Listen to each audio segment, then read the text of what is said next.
Greetings, Moonlight citizens. This is your man on the moon here on this episode of Moonlight Kingdom Podcast 50. 50! Count them 50! F-I-F-T-Y 50. 50th episode of Moonlight Kingdom Podcast. I didn't think we'd get this far, but we have, folks. And on this episode, we talk Avatar, The Legend of Korra, Avatar, The Last Airbender, this upcoming Avatar show. We talk Shrek 5 and the teaser they released where everybody just looks so gosh darn weird. Yeah, well, a lot of topics are covered on this episode. We also talk Game of Thrones. We discuss vampires, Twilight, so many things. Anywho, all that and more in this episode of Moonlight Kingdom Podcast. So, dear Moonlight citizens, thank you for sticking with us all throughout these episodes. If you were here from the jump, I applaud you and thank you for staying. If you're subscribed, much appreciated, folks.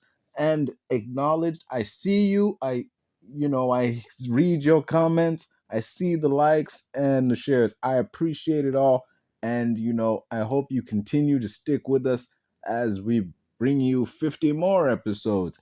We got so much more coming down the line, more episodes of Feeling the Mode, in the world of WWE 2K24, the world of Marvel Rivals, and we got maybe, just maybe, if I'm able to scrounge together the funds, some stuff from Need for Speed Heat, but we shall see on that front. And we will, I promise, we will return to the world of Fallout. And meanwhile, in Moonlight Kingdom Podcast, we're going to have plenty of those in future. And we will have some more Moonlight Kingdom reviews covering both classic movies of the past and movies of today, recent releases from whether it be Netflix, Amazon, HBO Max, wherever they are. I'll see them, I'll review them, and you'll hear about them right here. Moonlight Kingdom Reviews, Feeling the Mode, Moonlight Kingdom Podcast. All for you, baby. Anyway, that's enough for me, dear Moonlight Kingdoms. What the hell? Moonlight citizens. We're in 3, 2, 1.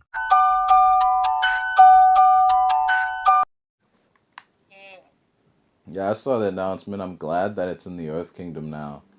We get to see. But we've been knowing that they have to follow a cycle. Yeah, I know. I figured that would be the case, but I'm glad that it's in the Earth Kingdom. They could have pivoted and said, yeah, we in the Fire Nation for this one. I suppose. Yeah, you're right. But they didn't, luckily.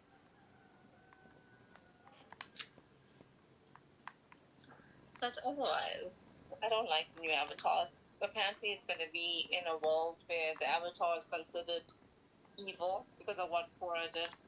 You mean opening the spirit realm in the human world? Yeah. Basically. But, shame, man. Korra did what she thought was right in the moment. It sure seemed that way, yeah. It was that way. Shame, man. And now she's like being accused of doing evil. Is the Earth's destroyer now. But she's a cool gal, man. I like Korra. The hate was real on that character, it just, people did not, I don't even think it was mostly a thing because they liked Aang that much. I think it was down to the thing of how Korra was presented in that first season that led to people dislike her as much as they did. Cause I remember one of the trailers came out and it was we have a new avatar and this time it's a girl. I'm like, what the fuck do you mean and this time? We've had a female avatar before. You know Kyoshi exists, right? I'm just saying. Yeah, the marketing was very weird. Very weird when it came to Korra, and that I think is what poisoned some of the fandom against her in that early run. Plus, there was that moment when she found out she was the Avatar. There was this scene of like she bust through a wall and was like, "I'm the Avatar, and you gotta deal with it." I think that was the show's attempt to tell all the dudes who were angry at this choice, like, "Hey, suck it up, all right? You're gonna have to deal with it, all right? She's the Avatar. Accept it. Move on." That was, from what I view, the show's attempt at doing that. But the way they did that, just it pissed more people off than anything. Yeah. I don't even think it's a I think majority of the fan base. I think it's like a vocal minority. I mean I get that, but still, she's a good avatar. I think she did good in her time. Yeah. Her villains, she had an interesting roster of villains, I'll say that much. Her villains are very interesting, especially like Kuvira. And when you get into like the nationalism of it all and, that kind of shit with the Earth Nation.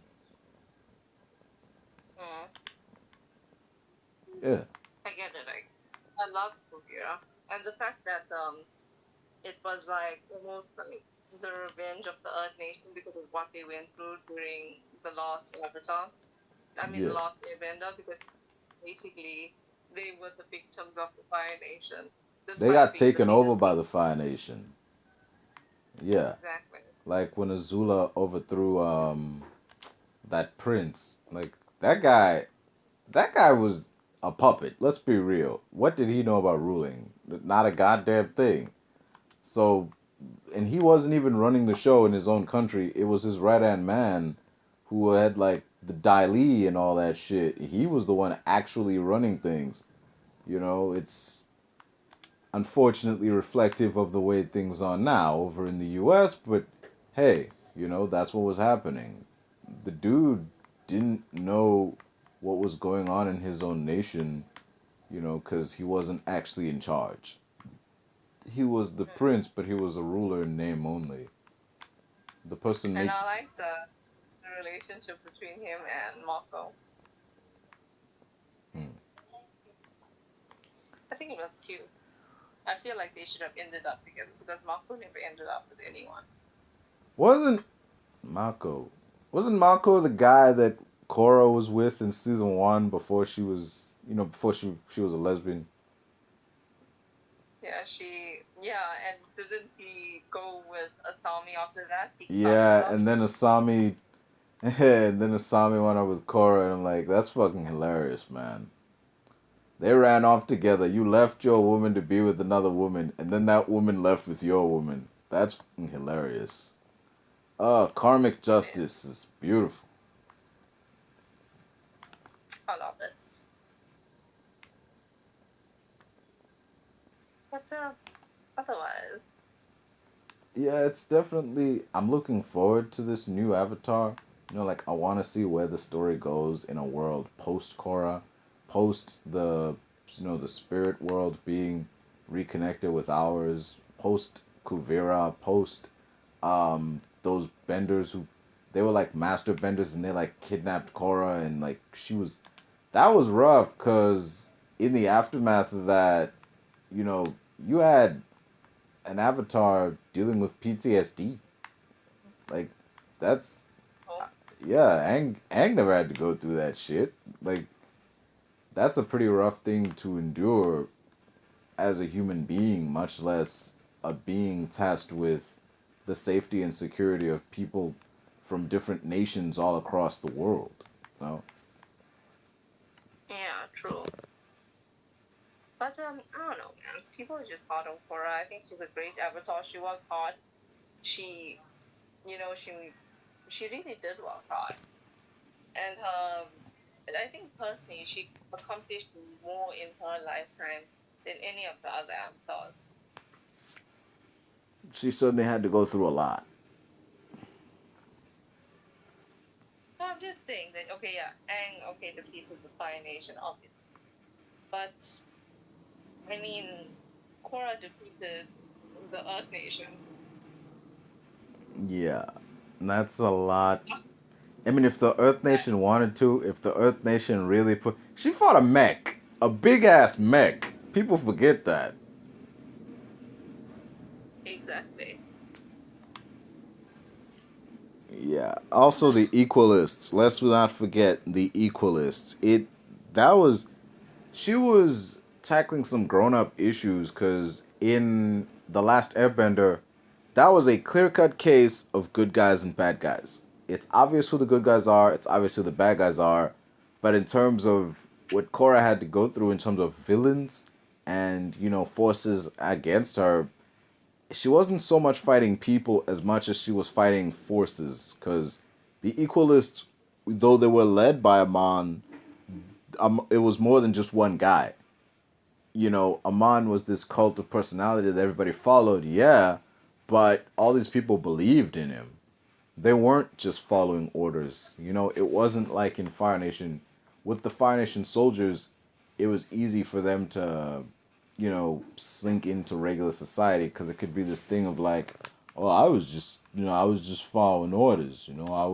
I didn't really vibe with what they were preaching, but like with the Equalists, every single one of those people believed that the Benders were a danger, and that you know we need the fact that they were called the Equalists says a lot. We need to level the playing field between us and them.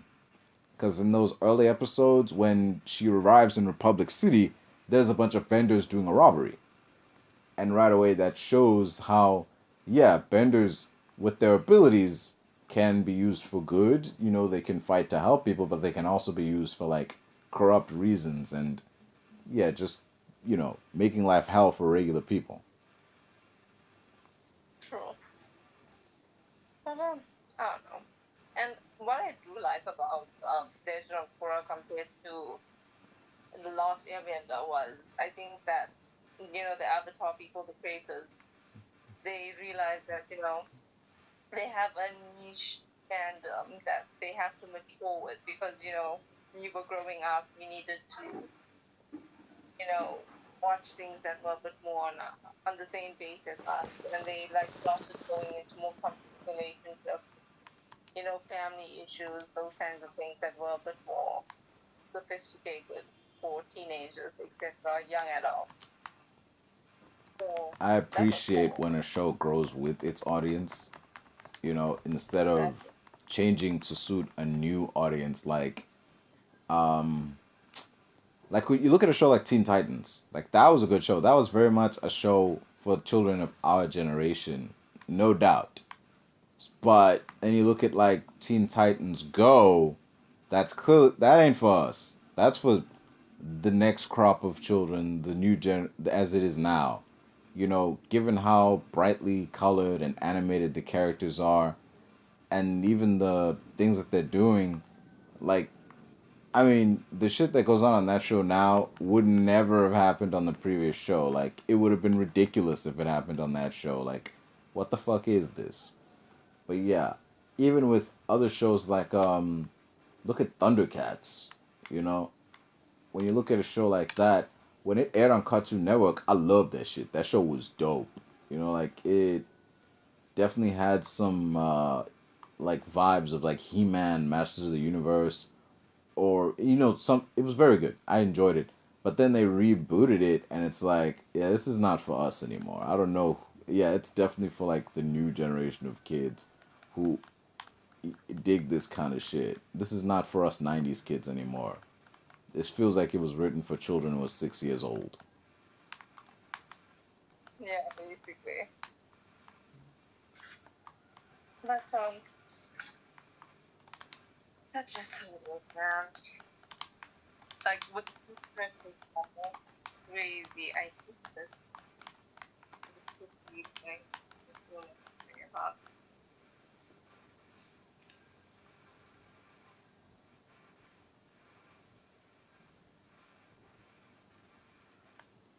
Yeah,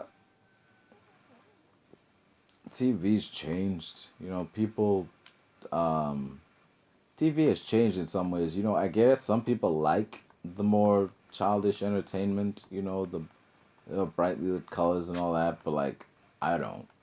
It it was like, to me, it felt like there was a point we reached where it was like cartoons aren't just for children. It felt like there was a point to prove with the kind of stories being told, the kind of characters that were on screen.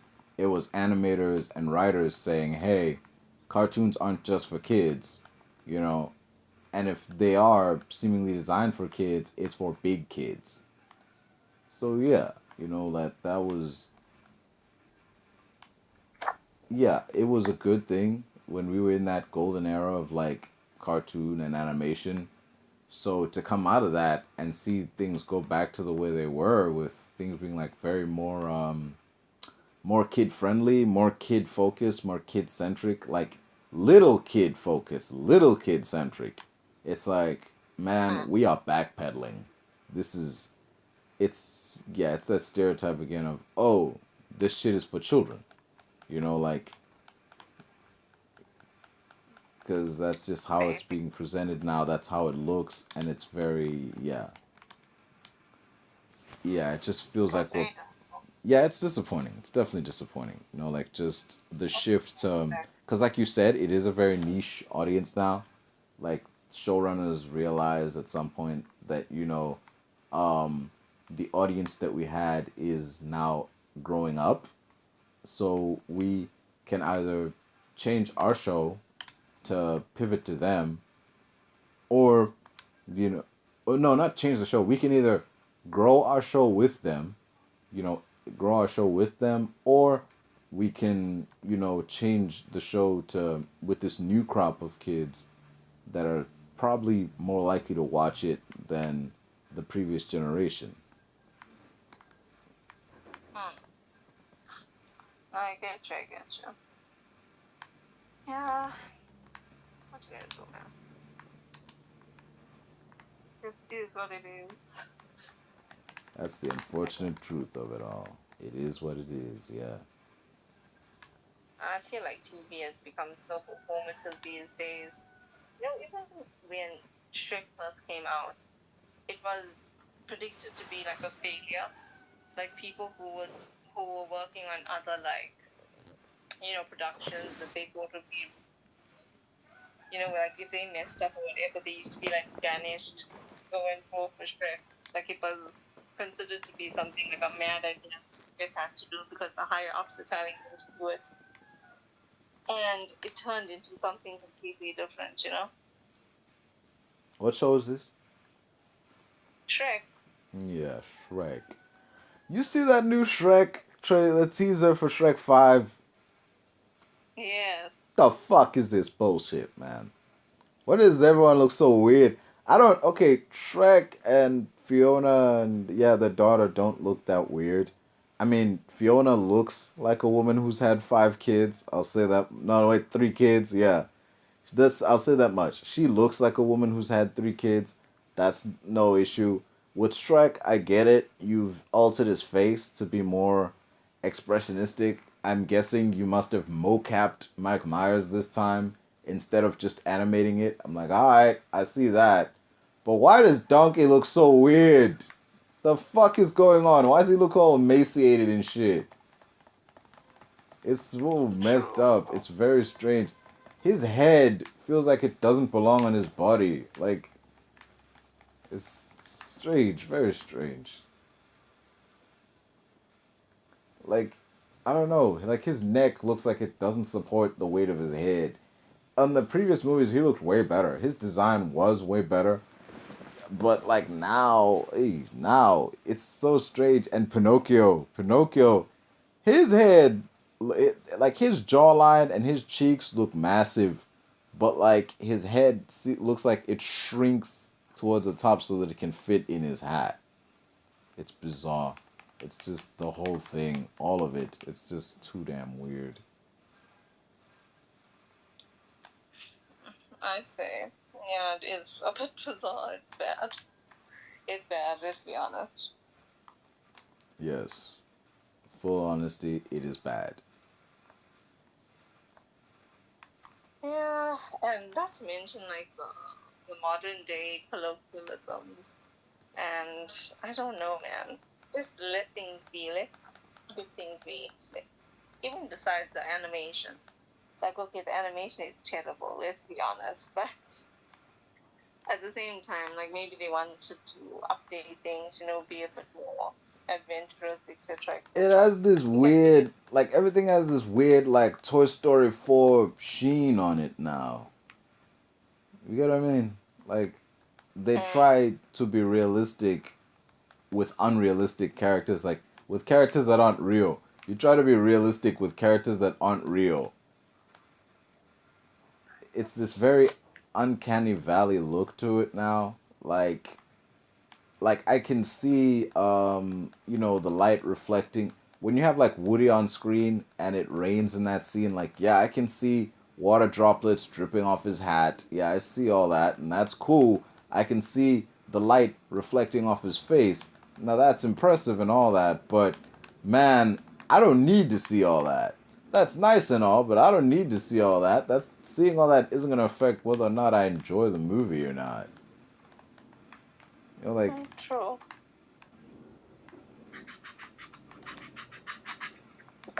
Hey, what you gonna do? They just want to play with us, man.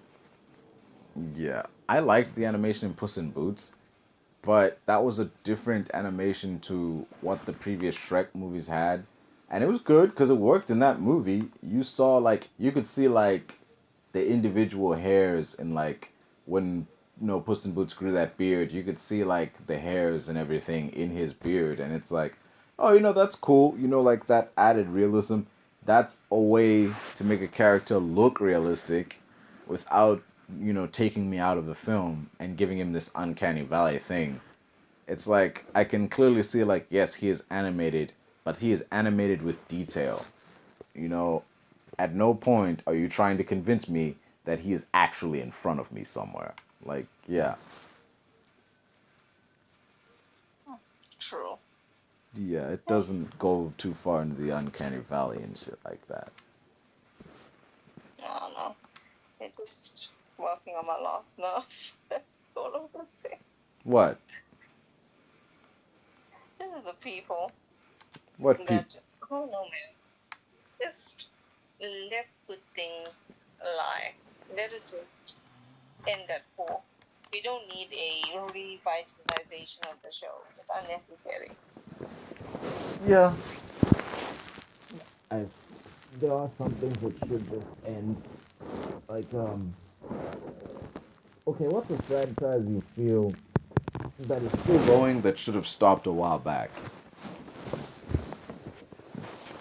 Stranger Things, number 1. Riverdale, don't even get me started. Lots of things, man. Riverdale is finished. What are you talking about? Yeah, but it went on for so long, man.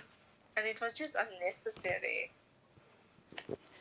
Yeah, Roberto Aguirre-Sacasa really didn't know what he was doing towards the end there. Also, fuck them musical episodes. Fuck that shit. Every one of his shows has some kind of weird musical interlude in it. That's some bullshit. It's really strange. It comes out of nowhere and it makes no sense. True. I need to take 5 for a minute. I'll be right. 3, 2, 1. How you know that for sure? How you know you're actually here? I exist. Yeah, but how do you know that? You could be a figment in some weird old guy's dream right now. This could all be a simulation everyone's plugged into. Wow. And that's just one of those things. I have no control over it, so I just have to accept it. Basically. What were you saying before we hung up? You're talking about shows that went on too long and Riverdale. Oh, yeah, basically. Yeah, there's a lot of examples of that happening. Okay, let me ask you of this. What's a movie franchise that should have ended after the first movie?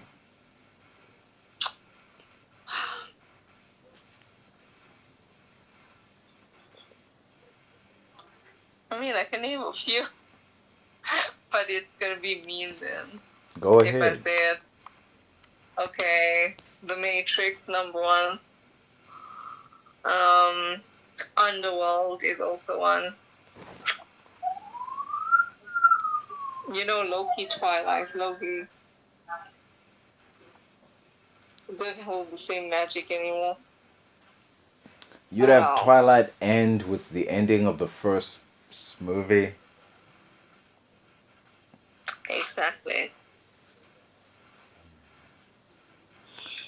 For some reason, I don't know what it is, but those movies changed as the years went on. That first movie was, I don't know what it was, but that whole movie just tinted in this, had this weird like turquoise tint over it. But then the other movies got warmer and the tint was gone. That might have had to do with them changing directors. I don't know, but it's like, yeah, that weird tint where everybody looked pale. Yeah, that was gone. Not to mention Belle's friends were gone. And Charlie, for the longest time, was gone. I mean, he wasn't gone, he was there. But, like, he was just there. But yeah, True. unfortunate. It doesn't make. I'm not a fan of Twilight towards the end, even though I think Breaking Dawn is, like, of the movies, it's probably the best of the movies because it's the it's the two movies where Bella isn't fawning over either Jacob or what's his name, can't remember his name, Edward. Yeah, as she ain't fawning over either of those two fools, she's already with Edward. So yeah, that's cool. She's actually showing some form of agency. But I'm not a fan of how she becomes a Mary Sue after she becomes a vampire. A Mary Sue. Yes, you do know what that is, right? No. No. What you mean no? What do you mean by Mary Sue? How do you watch anime, animated movies, know about comic books, and see all these TV shows, but don't know what a Mary Sue is? Just answer the question instead of It's a female just character who's unrealistically perfect and without flaw. uh, Yes, someone who's well, just good at not without everything. flaw. No, that's what she becomes when she becomes a vampire. Like she was But kind of does shy and awkward when she was human. Now she's full of confidence and shit. She's standing tall, her hair is all flowing and shit. Makeup is on point, even though we full don't of see her it. applying any. And she's crazy strong. She's stronger than the strongest Cullen. She's masters all of her abilities in a day. She's perfect and without flaw. She's a Mary Sue. No, but that was all of it. No, that ain't all of them. That ain't all of them. They didn't become vampires and then instantly, start kicking ass. They said they had to practice their shit. The shit took mastering and all that. They had to learn how to control their thirst. She immediately knows how to control their thirst. She looks at like one dude. There's like one scene where she looks at a dude who's like bleeding from his knee, and then Edward's like, "Stop!" And that's it.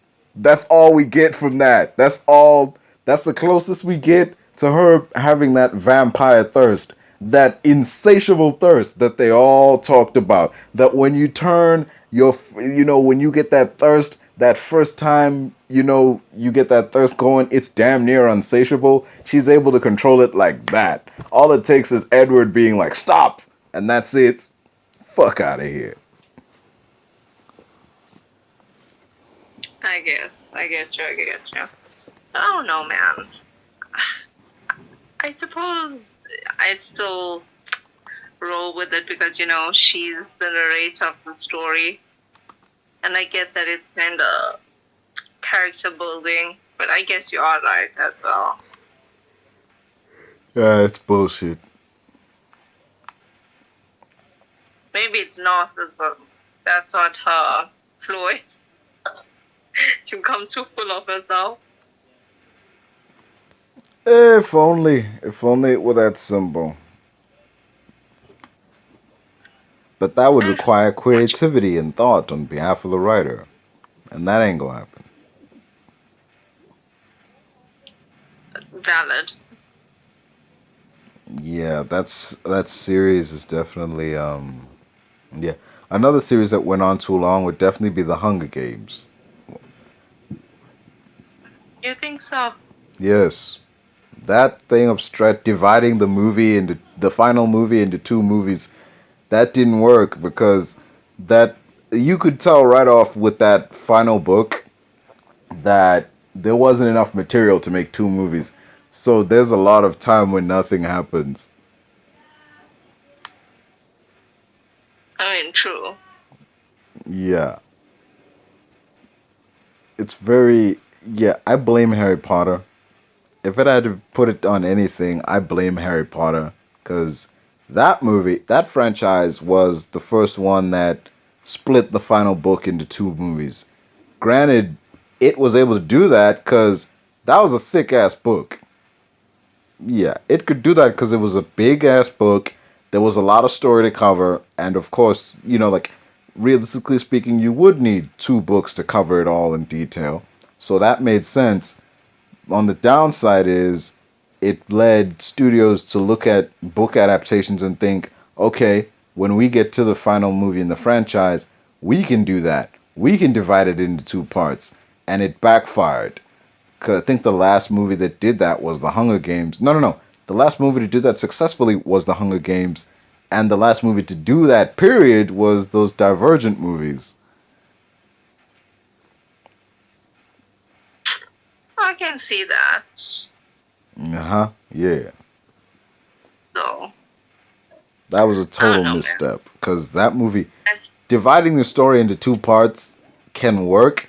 That only works if the first movie is a success. If you got like a guaranteed success on your hands, then it works. If that first movie bombs, you've just killed any and all desire for a sequel. So yeah, that's a shit show. And if you're gonna split your movies into two parts, if you absolutely must do that, then it's best to film them back to back. Like film it as one movie and then split it after it's done. That way, it doesn't matter how the first one does. You already have the second one in the bag, and you can give the series a proper conclusion. As opposed to, we'll film the first part, wait to see how it does, and then, oh, the first one didn't work. I guess the series just ends on a cliffhanger. okay, I get you.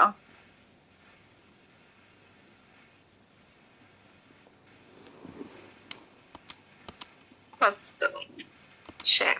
But still, That's what? what It we. is what it is. What? You got some defense of that? No, no, but like, I guess it's just that's like your childhood, you know? You like when they split the movies, the last two movies?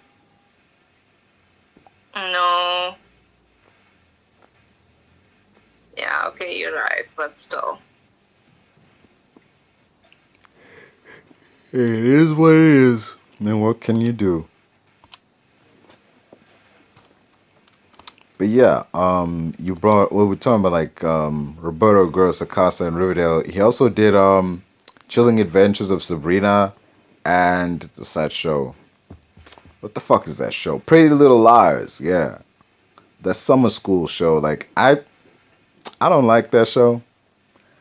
I don't. You know you fucked up when you write a horror show where the people are being hunted down by a slasher and you're rooting for the slasher because the characters are so goddamn unlikable. That's when you know you fucked up as a writer. You've written your characters to be so unlikable that your audience is actively rooting for the bad guy. Okay, true, true. Yeah. Did you ever watch that show, Pretty Little Liars, or any of its spin offs? I watched a few seasons of it. I didn't like complete it. It just became so monotonous and boring after a while. Like the beginning concept of, being stalked by this mysterious person who had less than, you know, innocent intentions towards you is kind of crazy. And then finding out that, this person might be your friend and is your friend. Um, It's even crazier, but like I feel like it could have been such a banger if they kept it short and sweet. You know, like have a little cool mystery that's 1, 2, 3 seasons at most, and done. You know, this one philosopher / author said that the best writers out there can, say a story or write a story in as few words as possible. And that's true, that sometimes, even when you're reading things, people just drone on unnecessarily for chapters upon chapters. Like, get to your point, man. Like, I understand the importance of imagery and symbolism and, adding those things. And that's cool, too. But at some point, you get too lost with it and you diverge from, like, the original plot of the story.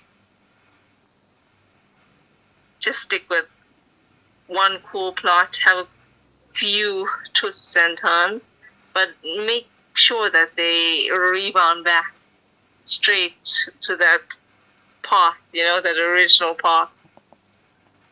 In order to do that, you would have to have an idea of where your story is going.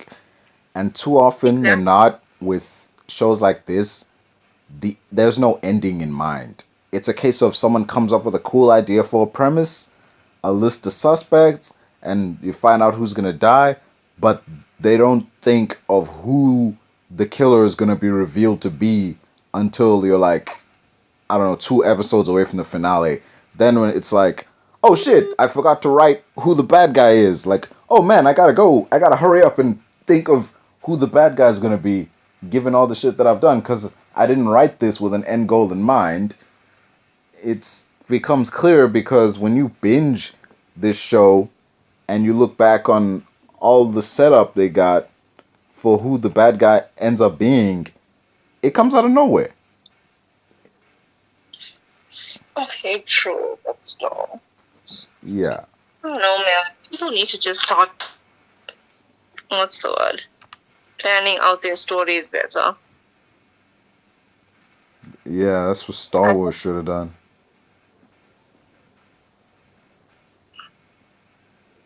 Valid. For real, that's what they should have done. How are you going to kick off a multi-million-dollar franchise of movies, a trilogy of movies, with no plan on how it's going to end? You're like, yeah, we got this first movie done. Okay, what's going to happen in the sequel? I don't know. We still need to think of that. Then you do the sequel. Okay, you have all this stuff set up in the sequel. You have all these plot events that have been primed in that third movie. What's the third movie going to be like? I don't know. Wait, how are you going to wrap this up? I don't know. What do you mean you don't know? This is the third movie. It's the one that's going to wrap it up. It's not just going to wrap up this story. You got to wrap up the last 6 stories. It's wrapping up the entire Skywalker saga. How's it going to end? I don't know. We didn't think about that. Like, fuck's sakes. There was just... You shouldn't start a trilogy of movies without an idea of how that third movie is going to end. Because, that way, if you plan this out properly, with proper ideas on how it's going to end, you can set up those ideas and pay them off wonderfully. Just look at the Avengers movies. That is an exercise in setup and payoff that anybody can get behind and understand. Because given where those characters started and given where they ended up, it's wonderful. Like, there's so much build, anticipation, and setup and payoff in regards to, like, the Infinity Saga that, you can honestly get behind a lot of this stuff. And it has those... Yeah.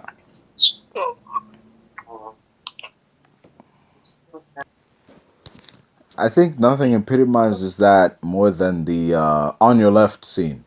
Like when, it seems like all hope is lost. It's Captain America squaring off against Thanos' army. And then you just hear out of nowhere, on your left, Cap. Now that scene, that is an example of setup and payoff right there. Because it's a callback to Captain America Winter Soldier with the, dude was lapping him. And each time he'd be like, on your left, on your left, on your left. And now for him to say that in this callback, like, on your left, Cap, it's like, it's this thing of, basically it rewards you for paying attention. Whereas you look at the Star Wars movies, it doesn't matter if you were paying attention or not. That second movie doesn't matter.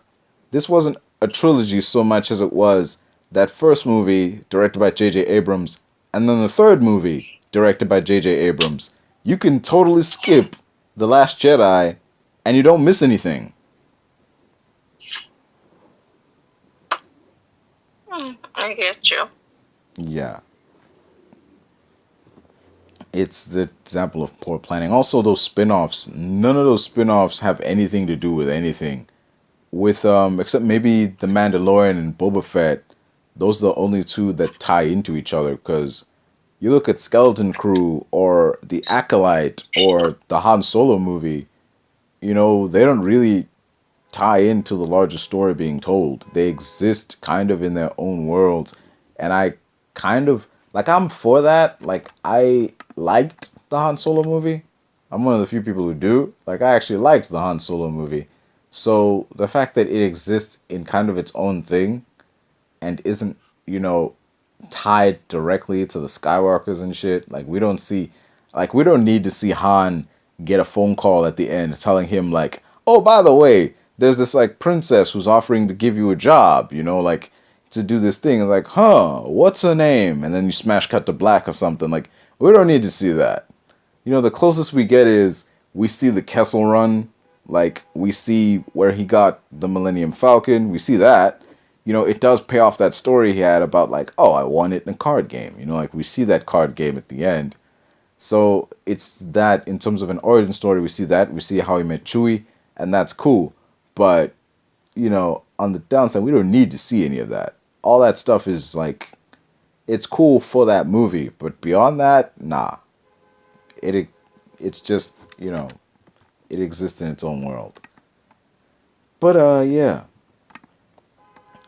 Overall, True. the Star Wars franchise wasn't started, or the Star Wars franchise under Disney wasn't started with a clear-cut plan in mind. And that is the biggest flaw of that sequel trilogy, that when they started this, they had no plan. They didn't have a plan. They just went with the feeling. That's literally it. Yeah. But with that first movie, it felt like they really did just remake A New Hope. It was more a remake than a sequel. Because I think they got burned by those prequel movies, in the sense that with those prequel movies, they tried to do something different and it didn't fully pan out. So they were like, okay, people want more of the same. So we're going to give them more of the same. We're just going to remake a movie they've already seen, but change just enough that you can't call it a remake. Before I get any further, I want to ask, how do you feel about the whole "the Force is female" thing that Kathleen Kennedy was trying to push back in, like, a while back? I don't know, man. I think the Force is genderless. I think it becomes whatever you need it to be. I think that's a better message than trying to push a feminist agenda on a show that already includes women. And,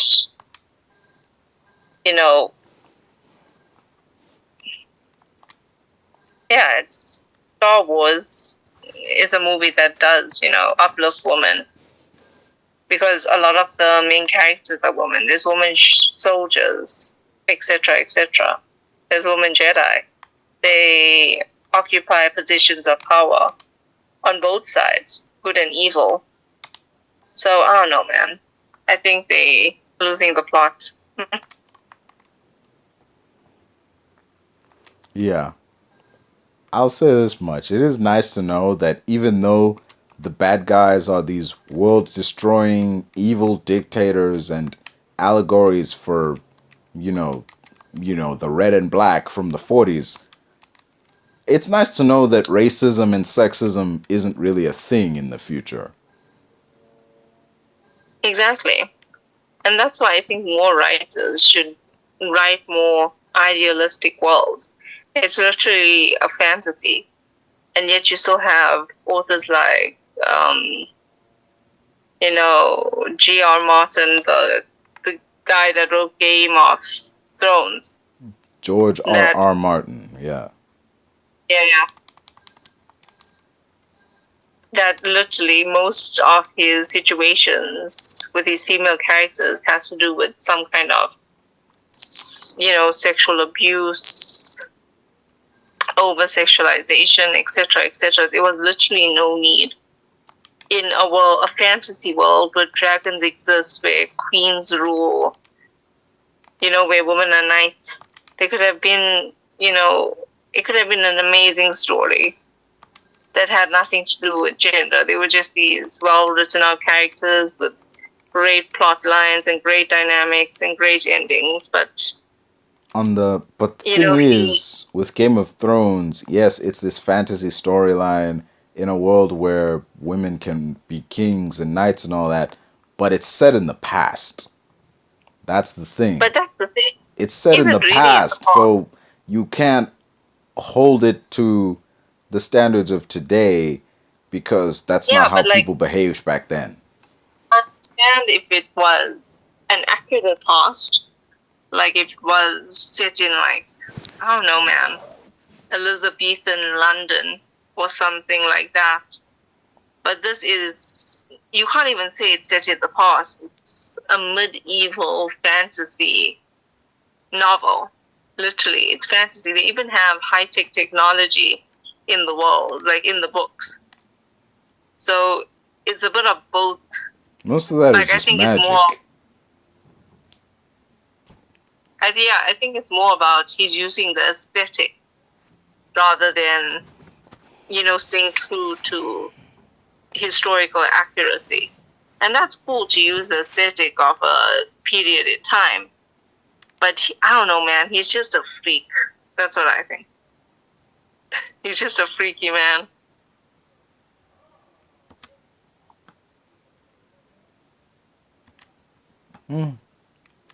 I don't know. Given what I've seen from the show Game of Thrones, like the amount of times I've seen characters be assaulted or at the very least threatened with assault, but or just narrowly avoided before the hero swoops in, or times that people have been attacked. There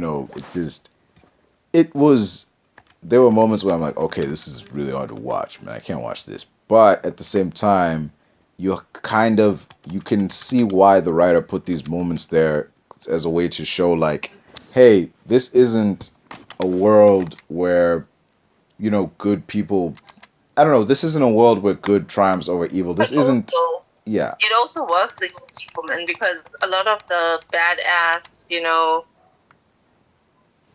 authoritative female characters usually became what they are through experiencing sexual trauma, like Daenerys, Cersei, etc., etc. The fact that they have to go through such a thing to be who they are, it's bullshit.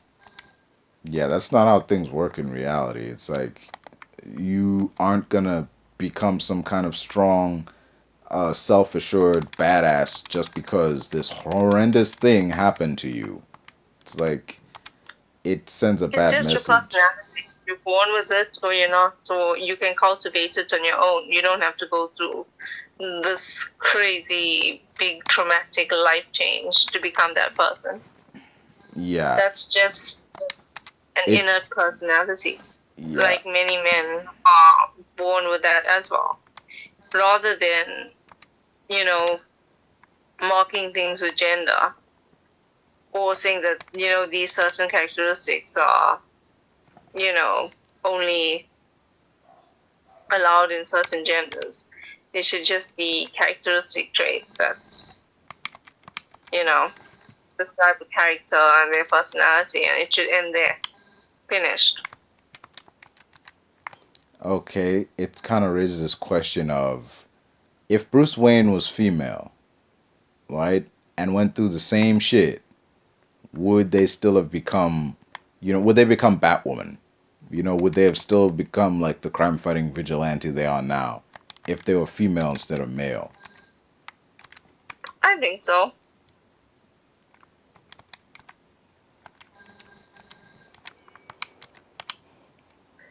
Well, Bruce Wayne is a relentless guy. He's very disciplined.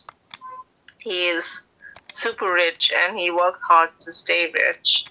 He's also extremely intelligent. And I don't think those are characteristics that are gender based. I think anybody can be those things. I think rather it's the position that he was born into. He was born into a wealthy family that allowed him many connections.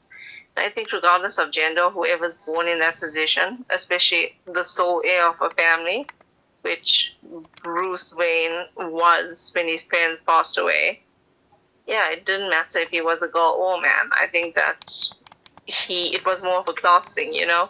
He was born lucky into a wealthy family that allowed him the resources and connections to be Batman. And that's it.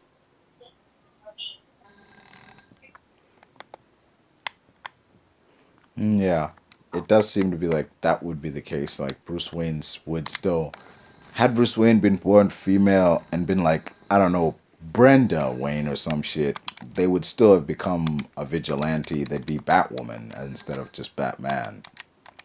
But yeah, Exactly. And character. the reason he did become this, superhero vigilante guy was mainly because of his ideals and morals. And I Yeah, don't think that ideals and morals are very gender based. It there is just the develops over argument that time. could be made that it was his trauma of losing his parents that made him become Batman.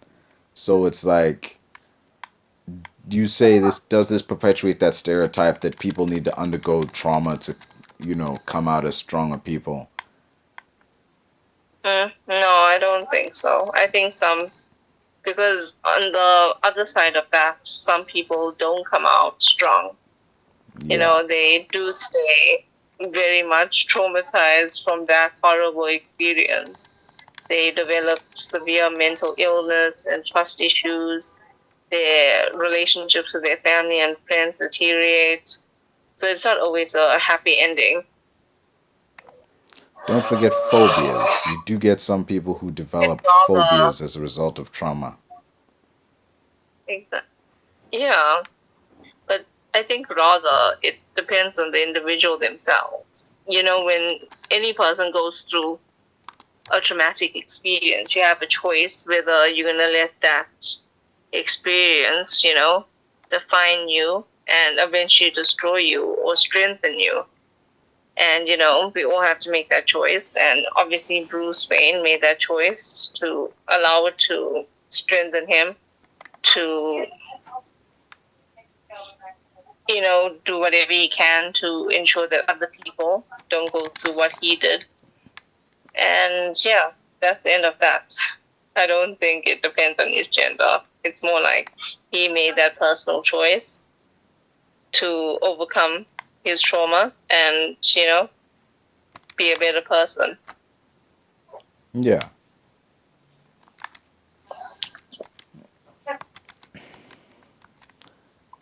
Yeah, it's definitely a thing of, it's not so much trauma that makes someone who, though there are versions of Batman where that is the case, where it's clear that, though in regards to Batman, it is this thing of like, well, if he hadn't lost his parents, he would have had no reason to become Batman. If this trauma hadn't happened, he would never have become this vigilante figure. It's likely he would have just become, I don't know, just another rich billionaire running a company or something.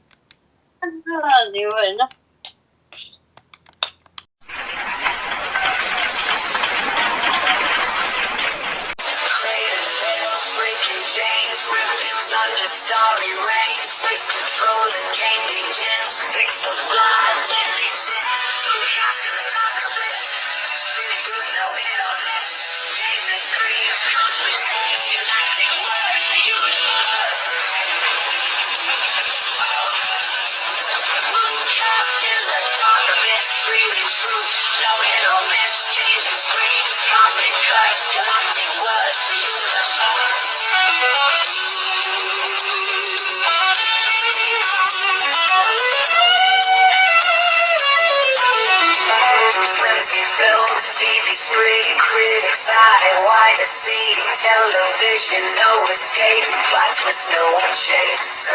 Music, films, TV's free, critics high, wide to see, television, no escape, plot twist, no escape.